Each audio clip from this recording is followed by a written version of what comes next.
All right, we've reached the end. Are you ready for your final bonus tip? Tip number 9. Tip number 9 when it comes to making your relationships work. This is probably the most practical advice that comes from the research.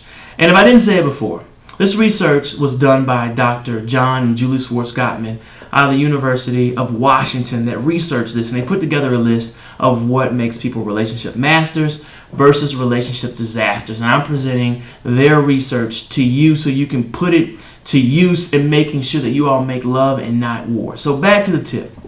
This is called flooding. All right? Take breaks when you get flooded. Now, flooded means you get flooded with emotion. And when we get flooded with emotion, it is very difficult to hear our partner's point of view. We start arguing, or we don't listen, or everything you say, I'm just listening so I can use it against you. Or I'm trying to argue, or while you're talking, I'm in another place. Okay? When we get flooded, all of us do that. And the way you can tell if you're flooded is if when your heartbeat gets above 100 beats a minute. Okay? It's just something you kind of have to just know inside that you're getting to that point where you're about to explode. When you explode, the relationship is going to tank. You're going to kill it. So take breaks as soon as you feel flooded. So that means you have to say, you know what, I'm getting flooded. I need to take a break. Do something for 10, 15, 20 minutes, 30 minutes, whatever you need. Stop the argument right there. Call a timeout and go calm yourself down. Take a shower. That's my favorite thing to do. Take a shower, calm down, and then come back and discuss it once you're calmer. You have a chance of getting through it. Now, some people get flooded easier than others. You have to recognize that. You know, as a lover, when you get flooded and communicate, you know what, I'm getting flooded, I need to take a break. And as a partner, I don't care how deep you are into the argument or conflict, you have to say, okay, let's take a break. And you can't abuse it. You can't say I need to take a break because you don't want to change or you're becoming defensive. That's not genuine. That's disingenuous. Don't do that. When you get really flooded with emotion, and people get flooded one or two ways.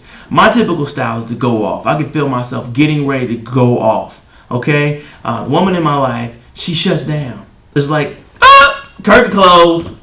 It doesn't matter what I say, which actually makes me want to get louder.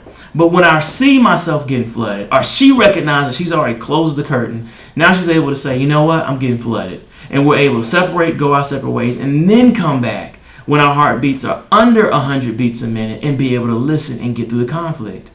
I know that's going to save so many of your relationships because sometimes you battle to the death for 2 hours, 3 hours, and all you do is get angrier and angrier and angrier and more flooded by the time it's over. I mean, you've done so much damage. You just want to just divorce them. If they die in their sleep, you're not going to be mad. If you're married, you know what I'm talking about. You know, you're already thinking about, man, that life insurance policy. I live off that. They had a nice little accident.